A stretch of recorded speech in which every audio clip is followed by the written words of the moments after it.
Allô? Allô? Salam alaikum. Salam. Ça va? Ça va et toi? Alhamdulillah, dis-moi tout. Je suis super heureuse de t'avoir. Mais je suis heureuse aussi, dis-moi tout. Merci. Je t'appelle parce que... Enfin, c'est très dur à dire. Dis-moi, Zé. Je suis une jeune maman d'une petite fille qui a 1 an. Mhm. Et je suis actuellement en CDI en tant qu'assistante pédagogique dans une école de commerce. D'accord. Et je sais pas, excuse-moi ces émotions parce que je veux te parler d'un truc qui concerne mon travail. Dis-moi. Et j'ai du mal à en parler, c'est assez compliqué. Dis-moi. Ça fait actuellement 3 ans que je suis dans ce poste-là. Mhm. Et je suis revenue l'année dernière de mon congé maternité. Mhm. Et à mon retour, il y a eu pas mal... je suis dans un service où il y a pas mal de turnover, de démissions. Mhm. Et quand j'étais revenue, j'avais un super manager qui finalement a démissionné. Il a démissionné, ok. Comment? Je dis il a démissionné, ok. Il a démissionné et à partir de là, ma descente aux enfers a commencé. J'ai tellement honte d'en parler. Pour te dire, il n'y a que ma mère qui est au courant tellement je vis pas de la situation. Donc il avait annoncé sa démission et il est parti aux vacances de juillet-août, l'année de juillet-août dernier. À partir de là, pour me reposer, vu que mon congé mat, j'avais beaucoup de congés payés, donc je les ai pris jusqu'à mi-septembre. J'ai pris tout le mois d'août et jusqu'à mi-septembre. Quand je suis revenue, vu qu'il y a beaucoup de femmes dans le service, j'ai pris et je me suis mangé la foudre. De qui? Tu prends beaucoup de vacances, alors que t'es même pas partie en vacances. J'ai dit, ça me regarde en fait, si je veux partir en vacances ou pas. J'ai des congés payés qu'il fallait que je liquide. Je suis pas, on va pas me les payer, donc autant que je les prête. Ah, tu t'es justifiée auprès de tes collègues? Je savais pas quoi dire, donc oui, je me suis justifiée. Puisque quand je suis revenue, je me suis mangé que des réflexions. Alors, t'es pas partie en vacances, si, enfin, que des pestes. Et moi, je suis Ma chérie, on est d'accord que tu fais pas plus d'1m70. Comment? Tu fais 1m combien? Je fais 1m60. C'est un polypocket. Merci Didi, c'est un polypocket. Pourquoi est-ce que je vous dis ça? Subhanallah. Tu es de quelle origine, ma chérie? Alors, je suis italienne-marocaine. Voilà, c'est sûr, c'est le côté italien qui a pris le dessus. C'est sûr. Sûr. Pourquoi, Habibti? Parce que you are not scandaleuse. Non, je suis trop timide. Voilà. Tu vois, je dis, c'est le côté italien. Et pourtant, les Italiens aussi, quand ils commencent à... Tu vois, c'est bizarre. Tu sais, c'est le côté italien gentil. J'en suis sûre, c'est pas le côté italien de chez nous. Tu vois, le côté italien, méditerranéen, l'Égypte, comme ça, il prend la table, il dit pero non, tu vois, et il jette la table comme ça. Mais tiens, non. Tiens, ça se voit. C'est ce que j'aurais voulu faire. Je me suis imaginé cette scène, mais après... Ah, ma chérie, il faut imaginer, subhanallah, il faut fermer les yeux. Tu sais, comme dans les films, un peu Mozart. Moi, je te montre pas 2 options. Ensuite, par la suite, quand le kharaya, elle est venue, elle t'a dit, ouais, quinquin, patin, couffin, qu'est-ce que t'as fait? En fait, toutes elles sont venues. En fait, on est dans un bureau de 8 assistantes. Et sinon, comment dire, les autres responsables de formation, c'est des femmes aussi. Il y a un homme, mais c'est une pédale. Non, faut pas dire ça, c'est pas bien. C'est pas bien. Nous ne cautionnons pas ces propos. Ma mère, elle serait tellement heureuse de savoir que j'étais au téléphone, là, parce qu'à chaque fois, elle me dit appelle Ranel et elle va te remettre deux. Parce qu'elle regarde tes lives. C'est ma mère, la marocaine italienne. Ah, tu vois, ma chérie, regarde, là, je vais pas te mentir. Tu sais, je te comprends totalement. Et tu sais, c'est très, très difficile de travailler, tu sais, quand t'es dans l'administratif et tout comme ça, etc. Les meufs, c'est des vraies sorcières. Je suis désolée, les filles, mais voilà. En ayant bossé en agence de mode, j'ai été assistante personnelle d'un directeur d'agence. Donc, les backstage de Fashion Week et de Fashion Show, you know, on sait totalement comment ça se passe et je vous jure qu'on ne voit pas ça. Tu vois, donc tu vois l'hypocrisie des gens et tout dans le monde de la night, dans le monde de la mode, tout ça, etc. Mais je vous jure que je n'ai pas vu pire que dans les bureaux.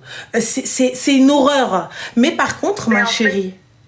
En fait, ce que tu me dis, c'est que mon vrai corps de métier, je suis designer à la base. Donc j'ai travaillé dans la mode. On est d'accord que ça n'a rien à voir. Elles sont méchantes, mais pas comme ça. Oui, je préférais quand j'étais dans la mode. Mais pourquoi j'ai quitté le domaine de la mode? Parce que quand j'ai rencontré mon mari... Enfin, je sais pas comment t'expliquer. Ma mère, à chaque fois, elle dit c'est un repé, les bras assis. 1 an avant de rencontrer mon mari, mais pas, enfin non, même 3 ans avant de rencontrer mon mari, mais mon papa et ma mère, avant de se séparer, ils m'ont dit t'as fait des études de mode, tu vivais à Londres, t'es revenu parce que voilà, tes parents ils se séparent, et ils m'ont dit refais des études de sécurité pour travailler dans un bureau au cas où si la mode tu n'y arrives pas à avoir une stabilité financière. J'ai écouté mes parents, donc j'ai fait un diplôme en ressources humaines, assistanat gestion comptabilité, option assistante de direction, ce qui a fait que j'ai trouvé ce job il y a 3 ans, tu vois. Ma chérie, excuse-moi, tu t'es syndiquée? Comment? Tu t'es syndiquée? J'ai pas compris. Est-ce que tu t'es syndiquée? Est-ce que je suis quoi? Syndiquée. Syndiquée,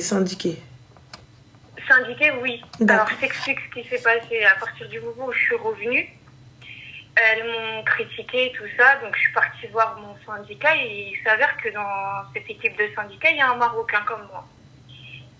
Et là, c'est fin novembre que l'incident est arrivé, puisqu'ils ont renvoyé ma directrice avec qui je m'entendais très bien. Ils ont mis une directrice intérimaire et j'ai rien contre elle, hein, mais c'est une gaoulia. Et elle m'a convoquée sans m'envoyer de mail. Je n'y vais pas, ma chérie. Moi, tu me convoques sans m'envoyer de mail, je n'y vais pas. Et ben moi, franchement, naïvement, je suis allée. Je me suis dit, en ce moment, on est en sous-effectif, ils virent beaucoup de monde. Dans ma vie privée, j'ai mon mari qui a fait faillite de sa société, donc du coup, je peux pas me permettre de perdre mon boulot, tu vois. Et j'y suis allée. Je me suis dit, vas-y, elle va m'embrouiller, peut-être j'ai mal fait mon boulot. J'ai commencé à prier dans ma tête. J'appelle ma mère juste quelques secondes avant, parce que je suis très proche de ma mère, et ma mère, elle me dit, t'as rien à te reprocher, t'as fait ton taf, tu viens jamais en retard. Tu manques pas alors que t'as un bébé, tu t'arranges toujours pour trouver... Enfin, t'es carré dans ton taf. Elle me dit, vas-y. Je raccroche, j'y vais et tout. Elle me dit, tu vas bien? Je lui dis, oui, ça va, merci, et toi? Je lui dis, donc, je t'écoute, pourquoi tu me convoques? Elle me dit, déjà, premièrement, je te convoque, mais j'ai rien à te dire sur ton boulot. Ok, top, super. Alors, je peux y aller. Bye! C'est ce que j'ai fait. Je lui ai dit, ok, merci, alors, salut. Elle m'a dit, non, en fait, je te parle, et c'est là que c'est dur, Ramel. J'ai honte de te le dire, ou de le dire à tout le monde, et c'est là où on me dit, si je t'ai convoqué, c'est parce que dans le service, beaucoup de tes collègues se plaignent de ton hygiène corporelle. D'accord, ok, laquelle? Je lui ai demandé des noms.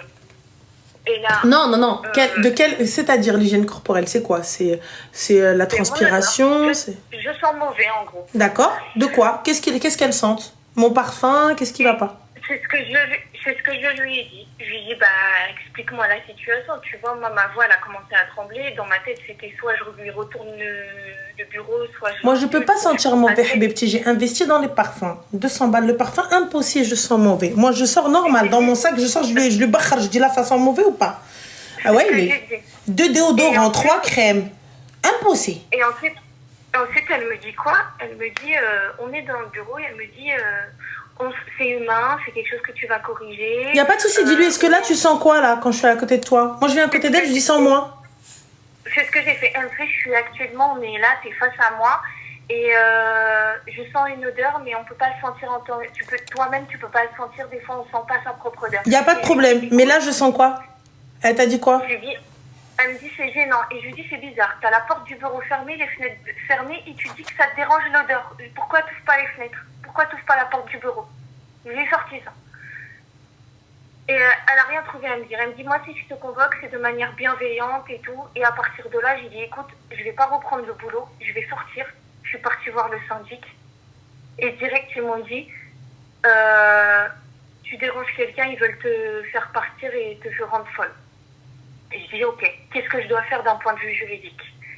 Ils appellent leur avocate, ou je sais pas comment on appelle ça. Ils me disent, pour cette fin de journée, tu dis plus rien, tu reprends ton boulot correctement. Au bout de 30 minutes, je reprends mon boulot. Et le lendemain matin, ils me disent, tu vas écrire un mail pour avoir une trace écrite, pour avoir une preuve juridique. Je lui envoie un mail. Je lui envoie un mail et je dis, voilà, si je comprends bien sur ce qui s'est passé la veille, tu as même acquiescé, enfin, je décris tout. Je lui dis, tu as dit que mes collègues, les services, tout ça, et que toi-même, dans le bureau, je dégageais une odeur corporelle. Sauf erreur de ma part, en 3 ans de collaboration dans cette entreprise, je n'ai jamais eu de problème. Et ben, Amel, je te jure, sur tout ce que j'ai de plus cher au monde, elle a complètement changé ses propos en me répondant à mon mail. D'accord, elle t'a dit quoi? Soudainement, ce n'était plus plusieurs services, c'était des collègues d'il y a plusieurs semaines dans mon service. Ensuite, elle a complètement nié le fait d'avoir dit dans le bureau que je sentais mauvais. Et ensuite, elle a commencé à dire, je n'ai jamais insinué que tu as une maladie de transpiration. Moi, si tu veux continuer cette conversation, tu peux revenir dans mon bureau et c'était juste bienveillant. À partir de là, je donne la réponse au syndicat. Et le syndicat, il me dit, ok, je transmets à notre service juridique. 24 heures encore après, ils me disent, maintenant tu t'arrêtes là, tu fais ton boulot et tu réponds plus. Parce qu'en fait, elle a répondu et elle a tout mis en bloc. Depuis, ils ont imposé des binômes, donc responsable formation, assistant, ils doivent travailler ensemble. Je travaille avec une autre femme en binôme avec qui on ne s'entend pas, qui me connaît depuis 3 ans et qui était très ravie de mon travail avant que je parte en congé mat. Et juste avant les vacances de Noël, puisqu'on a une semaine de vacances imposées, j'ai 2 jours de télétravail et elle me dit, tu sais, tu as le droit de t'excuser quand tu fais des erreurs. Et je lui dis, pourquoi je vais m'excuser quand je fais des erreurs? À chaque fois, c'est moi qui fais des erreurs, toi, t'en fais jamais. Déjà que tu m'as descendu auprès de mon manager, ça commence à bien faire. T'es jamais satisfaite. Elle me fait, t'es pas là pour... Elle me fait, je trouve que tu travailles pour faire les tâches. Je lui dis, on n'est pas copines. J'ai pas compris. Tu travailles pour faire les tâches. En fait, en vrai, ma chérie, tu vois, voilà, ils t'ont pris pour une victime. Tu sais, alors, soit tu trouves un autre taf et fin de l'histoire et tu t'en vas, soit tu te fous en arrêt, soit tu prends mon mode d'emploi. Le mode d'emploi de Ronald Brown.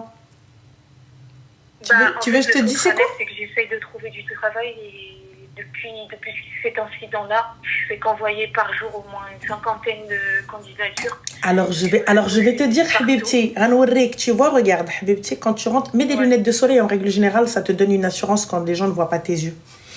Tu fais 1m60, cousine, c'est de 2 choses l'une. Soit t'es une afrita, soit t'es une victime. Et là, en l'occurrence, t'es une victime. Moi, je te l'ai dit, ça s'entendait dans ta voix, ça s'entendait dans la voix, une polypocket, un petit truc de moins d'1m70, tu vois, et qui est là, qui se laisse mskina. Habibti, registré. Tu commences comme ça, elle vient le matin, vous ne m'adressez pas la parole. Moi, mes collègues, ils ne me parlaient pas avant 10h30. Tu veux me parler, tu m'envoies un mail. Personne ne vient déranger mon dérangement. Impossible, j'ai mal dans ma tête. Petit 1. Petit 2. Celui qui me donne une hadra, je lui en donne 2 dans ses chicots. J'ai envie de faire ça, Ranel, excuse-moi, je te coupe, mais le problème chez moi, dans ma personnalité, c'est que, et ma mère, elle me le dit tous les jours, je m'énerve et je veux taper les gens. Non, il faut pas taper les gens, ma chérie, t'es petite. Faut pas taper les gens. Après, à la fin, ils vont venir comme un clou, ils vont te mettre... Sinon, regarde. Tu les regardes, tel un poisson. Tu sais les yeux de Merlan Free? Ouais. Tu sais faire ça? Oui. Voilà. Il te regarde comme... Tu te parles comme ça, tu sais. Ben, c'est ça. Ouais, c'est Comme ça. Et à la fin, tu fais... Il faut chipper. Il faut que tu apprennes à chipper. Là, je sais pas si je vais réussir avec les gouttières, mais c'est... Et tu te retournes. Et tu continues. Ouais. Et on tapote bien fort. Tu tapotes comme ça sur le clavier. Si elle vient, elle te dit, oh, je te parle, elle fait comme ça, elle te touche, tu tombes par terre. Accident. Elle t'a agressé. Agression sur ton lieu de travail. Ouais. Voilà. Ça me touche pas. Et là, tu vois... Et moi, il y en a une, elle me parle. Le lendemain, quel est le lendemain? Elle m'a parlé le matin. Je leur dis, j'arrive. Pause déjeuner, je suis chez le médecin. Arrêt maladie. Arrêt maladie. Vous savez, tu sais quoi, je vais te raconter un jour, ma chérie. Biba. C'est un truc de fou. J'arrive, je suis au taf. Et vous savez, il y a eu... je travaille dans un call. Et bref, nous, on n'avait pas d'appel entrant. C'est nous qui appelions... En fait, on avait chacun nos dossiers. Et moi, je me chargeais de genre des sinistres de ouf. Donc, on n'avait pas de gens à appeler. Moi, je communiquais directement avec les directeurs d'agence, tu vois. Mais bon, passons. Vas-y. Et là, il y a un directeur d'agence qui m'envoie en fait un devis. Et il veut être réglé sur devis. Mais le souci, c'est comme on avait des nouveaux, il y avait énormément de turnover aussi, il y avait des nouveaux. Qu'est-ce qu'ils font, les nouveaux? Donc là, la nouvelle, elle vient, elle prend l'appel. Et déjà, on comprend pas. T'as vu, on arrive le matin, le téléphone, il sonne, on se dit, comment ça, le téléphone, il sonne? Il y a personne qui nous appelle ici. Comment c'est possible? Tu vois, donc et tout. Bref, vous connaissez la cohérence. Et là, du coup, la meuf, en fait, elle est paniquée au téléphone. La fille, ma collègue, est limite en larmes. Elle se fait insulter par un gars et qui lui donne mon nom. Je me suis dit, qu'est-ce que j'ai fait encore? Qu'est-ce que j'ai fait? Mais je suis très carrée lorsque je taffe. Je suis très, très carrée. Donc, c'était pas possible. Bref. Et là, je lui demande de me transférer dans mon bureau parce qu'on avait un petit... En fait, j'avais un collègue à moi. On était deux dans un bureau. Et je lui demande de me transférer, tu vois. Et il n'y avait pas encore nos managers, nos sup. Donc, pour l'instant, on était les plus hauts gradés, mon collègue et moi. Donc, je dis, transfère-le-moi. Elle n'arrive pas. Son poste, elle n'y arrive pas en larmes. Qu'est-ce que je fais? Je prends l'appel. Je prends l'appel, je lui dis, écoutez monsieur, voilà ce qu'il en est, je suis madame Intel, je me charge de votre dossier. Écoutez, on n'arrive pas à faire le transfert d'appel, vous inquiétez pas, je vous rappelle là, dans la minute. Laissez-moi juste le temps d'arriver à mon bureau et je vous appelle. Quoi? Mais n'importe quoi! Non, ça va pas! Quin. Bref, je dis, monsieur, ça ne sert à rien de crier, calmez-vous, vous inquiétez pas, je reprends l'appel. Je le laisse, je raccroche. Je vais à mon bureau, je rappelle le client, mais avant de rappeler le client, je vais sur le dossier, histoire, tu vois, de... Voilà. Mohim. On est en train de blablater, tout ça, etc. Attends, excuse-moi. Le légendaire, le rif, et Allah. Donc, on en était, voilà. Tu vois, ma chérie, c'est comme ça qu'il faut faire. D'accord? Tu as noté? C'est comme ça. Voilà. Sauf que tu vois, là, à l'heure actuelle, il y avait un poste, ils ont ouvert, là, juste avant Noël, un poste de manager pour les assistantes. J'ai postulé à ce poste. Et il y a une fille dans les assistantes qui se passe pour la mielleuse, la gentille. Et le pire, c'est que c'est une musulmane comme moi. Et le truc, c'est que des coups par derrière. J'ai postulé à ce poste, je savais que j'avais le niveau, j'ai des compétences plus élevées. Parce que j'ai travaillé dans la mode, restauration de luxe. Et pourquoi, mais tu l'as pas eu, ma chérie, parce que tu ne vas pas au culot, parce que tu es trop timide. Je suis allée, j'ai porté mes coronets, je suis partie, j'ai dit au gars, tan, et tout. Et tu sais ce qui s'est passé? Le gars, il a kiffé comment j'étais à la RH. Il a kiffé. Mais quand je te dis il a kiffé, excuse-moi, je parle un petit peu légèrement. Il a kiffé. C'est ça. Il a kiffé sa race. Ah, il kiffé sa race. Vas-y. Excuse-moi. T'inquiète pas, vas-y, ensuite. Il a adoré, il a vu que j'avais les compétences. Et cette directrice intérimaire et cette manageuse qui a là actuellement temporaire, ils m'ont coupé leur sous-pied. C'est pas grave, ma chérie, et alors? Elles ont dit que j'avais pas le niveau et tout, donc du coup le RH, quand il a vu que l'autre assistante elle avait pas le niveau et que moi je l'ai et que eux ils m'ont coupé l'herbe sous le pied, il a dit on prend personne, on prend quelqu'un de l'extérieur. Voilà, c'est bien. Lundi je rencontre ma future manager. Et alors, c'est pas grave. Et lundi je rencontre mon futur directeur, puisque maintenant la directrice intérimaire elle part, elle saute, elle monte dans une hiérarchie plus haute. Et je rencontre un futur directeur. Et mon problème, c'est que je suis retournée voir le syndicat et je leur ai dit voilà, je ne peux plus supporter, est-ce qu'il y a un moyen qu'il y ait une mutation ou qu'on trouve une solution? Ils m'ont dit quoi? Ils m'ont dit que le groupe ne va mal, qu'ils sont en restriction budgétaire et que là, il faut que... Là, si tu restes ici, c'est uniquement parce que tu as la crèche de ta fille. Fais une rupture conve, ma chérie. Propose-leur une rupture conve. Là, ils essayent juste de te pousser à la porte, que tu démissionnes de toi-même. C'est ça, c'est ça. Et du coup... Propose-leur une rupture conve. Ou sinon, tu te fous en arrêt. Bah, fous-toi en arrêt. Tous les 4 matins, tu te fous en arrêt. Dès que quelqu'un te parle, tu te fous en arrêt. Moi, c'est ce que j'ai fait. Dès que quelqu'un te parle, tu te fous en arrêt. Ouais. C'est tout. Quelqu'un, il me dit, ouais, dans le midi, je suis allée voir le médecin, bam, je suis pas là. Je reviens pas. Merci, au revoir. Arrêt maladie. Dépression, c'est 2-3 mois. Hein. Facile. Tu reviens, pareil. Dépression. Fin de l'histoire. Mets-toi en arrêt jusqu'à ce qu'ils en ont marre, ils te viront. Et le truc, c'est que là, Ranel, ça affecte ma vie privée. Bon, je suis le papa de ma fille, il est péruvien espagnol. Et le truc, c'est que j'ai tellement honte que j'ai pas été capable de lui dire que ce qui s'est passé au travail, avec le fait enfin, tout se mélange. J'ai du mal à avoir les idées claires et à savoir comment réagir et quoi faire, comment agir plutôt. Et en fait, le truc, c'est que ça fait un moment que je lui dis pas ce qui s'est passé. Du coup, on se dispute beaucoup puisqu'il a fait faillite de sa société. Mais il continue à travailler, tu vois. Il se débrouille, il continue. Du coup, c'est quoi le problème, ma chérie? C'est quoi? Le souci, c'est que dernièrement, là, début décembre, on s'est disputé et maintenant, il a quitté le foyer.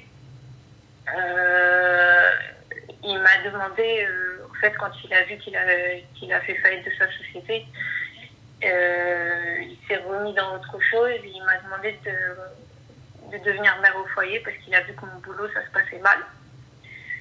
Et à l'heure actuellement, on ne peut pas se permettre que je perde mon job, tu vois. Il a des dettes avec l'État et tout. Mais j'arrive pas à comprendre, il est pas conscient, lui, il vit quoi? Chez Bisounours, Barba Papa? En fait, pour lui, il se dit, ma femme, elle a pas à subir toutes ces méchancetés. Bah, il a raison, donc du coup, pourquoi est-ce que tu te fous pas en arrêt? Fin de l'histoire, problème résolu. Plus de problème de couple, tout va bien. Voilà, j'ai fait un arrêt, mais après, il me dit l'arrêt, ça va pas t'aider. Il me dit, ça t'aidera pas, ma chérie, mais par contre, t'auras le temps de chercher un autre taf.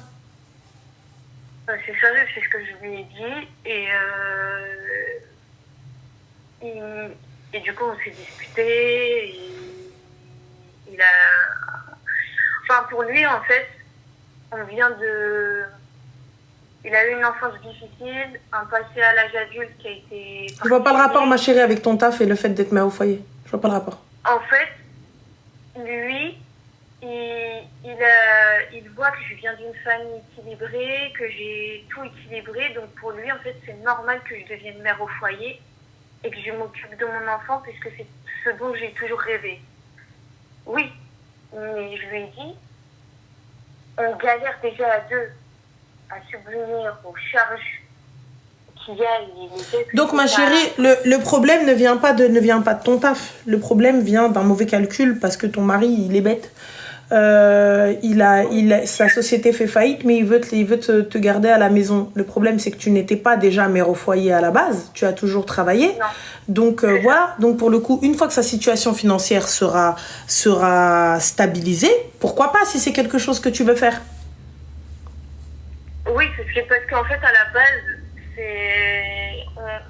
on vient tous les deux du milieu de la mode et on voulait créer une marque de vêtements. Malheureusement, ma belle-mère qui ne m'accepte pas s'en est mêlée. Ça va loin quand même. Comment? Ça va loin, ma chérie. En fait, ta vie, c'est un nœud. C'est quoi? C'est ça. Et en fait, je l'ai découvert parce que je comprends l'espagnol, mais eux ne savent pas. Donc j'ai découvert que ma belle-mère se mêlait, ce qui a provoqué qu'aujourd'hui ma mère est en embrouille avec le père de ma fille. Et elle s'est expliquée avec ma belle-mère aussi. Ma mère, c'est quelqu'un, elle est née au Maroc, elle a grandi à la marocaine, donc ça veut dire qu'elle a le sang. C'est comme toi. Donc du coup, ma chérie, le problème n'est pas ton taf. Le problème, c'est quoi?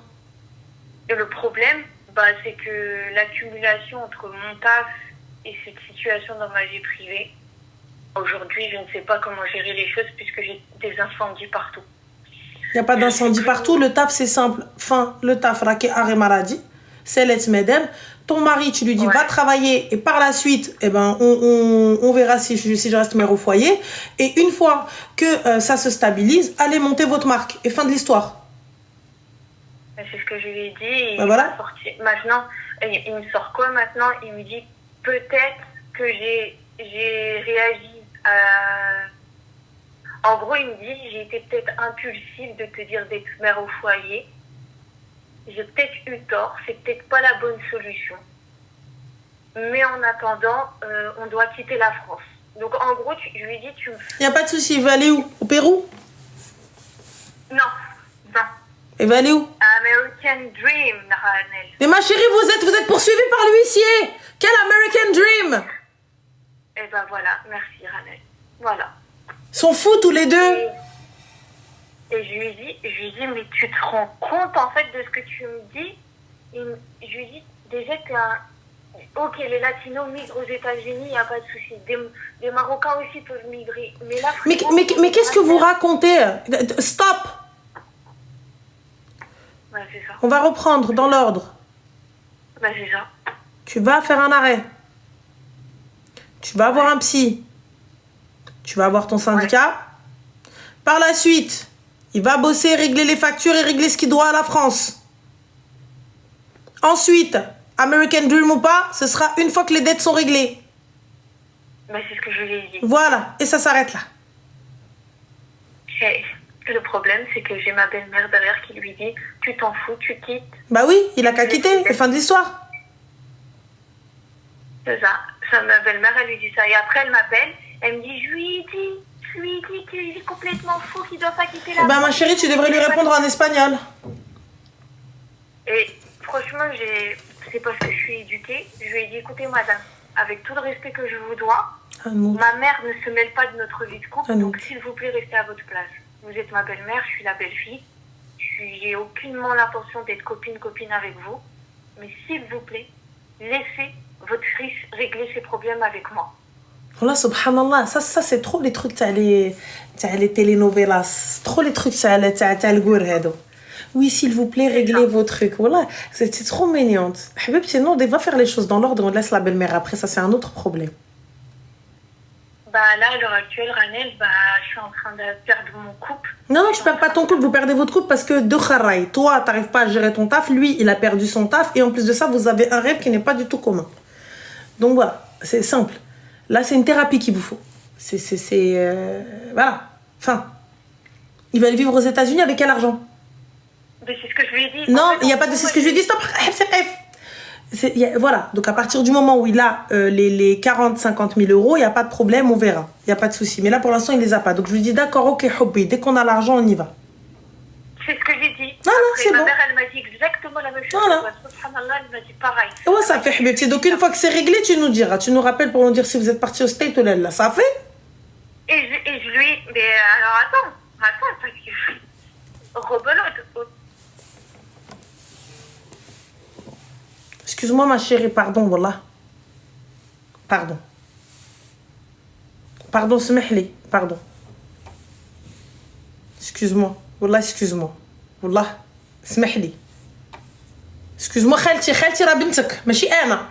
بنتك اختي فيها كثرت البلبل. بنتك ما سكتاتش خالتي راني عييت من ندوي مع بنتك نقول لها لا هديري فوالا سا ميساج بور سا مير وكا مي ريغارد خالتي راه ماشي انا هي بقيت شاده معاه الحبل شوفي ديري وفعلي شوفي هادي وفعلي شوفي هادو وفعلي ما بغاش تسكت كاسيطه عندوي معاه جبد لي حاجه اخرى خالتي شي ديزولي اسكوز موا ما قاداش سي با موا سي فوالا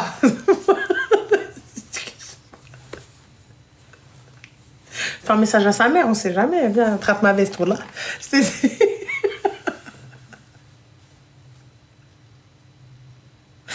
Bon, je vous termine l'histoire du taf. Je vous finis l'histoire, après on prend l'appel. Stop the car. Yes.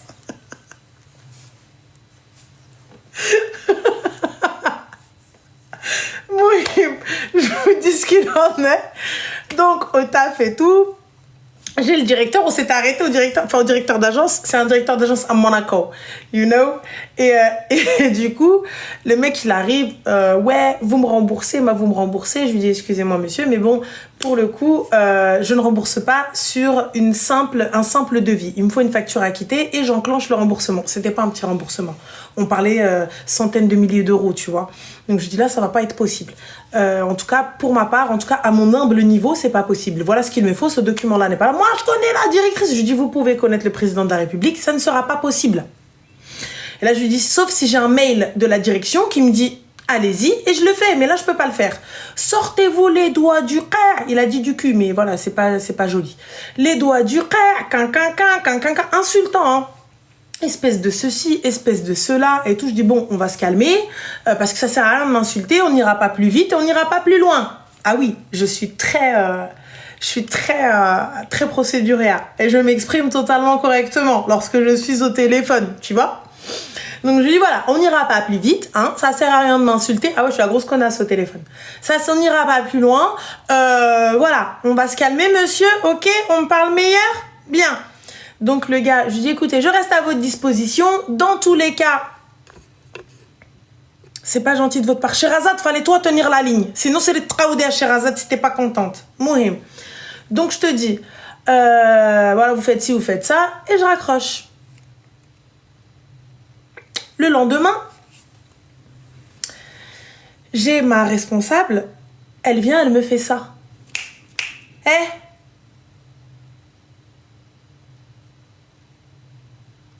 Chose à ne pas faire. Chose à ne pas faire. Tu me fais pas ça.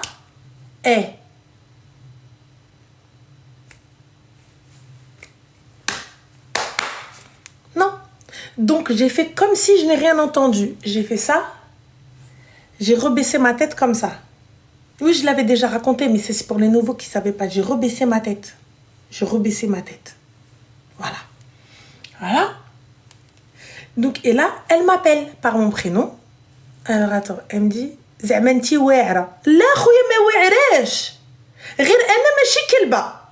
Sauf quand je veux. Là, en l'occurrence, j'avais pas envie.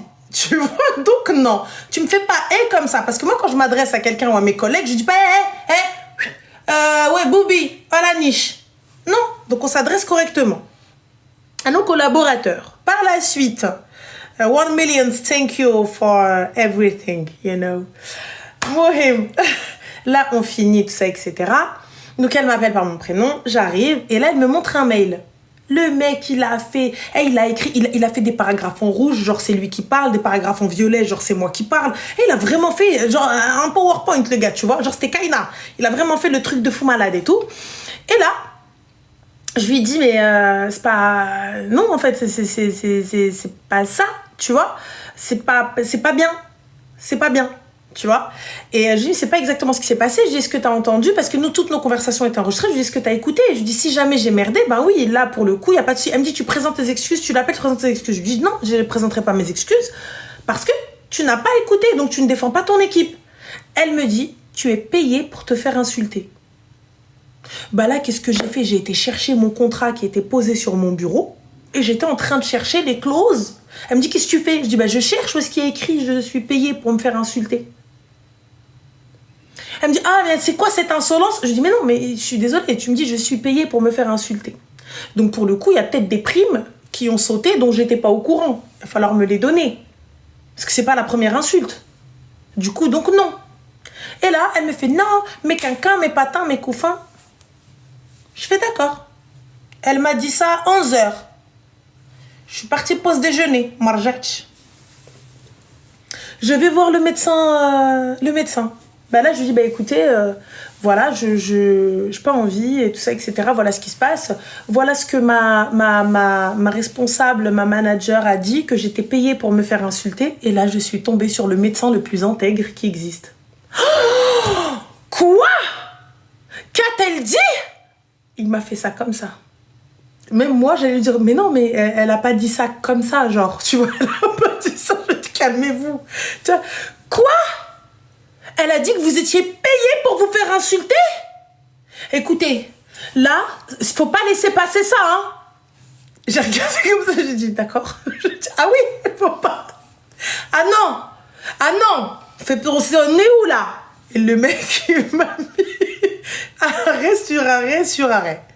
Et là, je suis partie les voir. Je lui dis, c'est simple, soit on continue, arrêt sur arrêt, soit à ce moment-là, on négocie une rupture conve et vous me faites pas chier. Bah, ils ont essayé de négocier 1 mois ou 2, ils ont vu que je lâchais pas l'affaire, ils m'ont dit, ok, d'accord, c'est LM. Au revoir, faut pas lâcher, c'est tout. Ouais, c'était un très bon. C'était un très très bon. Là, il m'a fait, quoi? Alors, ah oui, mais si, j'avais la petite larmichette. J'avais la petite larmichette, il faut la petite larmichette, voilà. Mais c'est la vérité, je suis désolée. Aller au travail avec un nœud au cerveau, jamais de la vie. Ça va pas ou quoi? Je serais partie au prud'homme, flemme.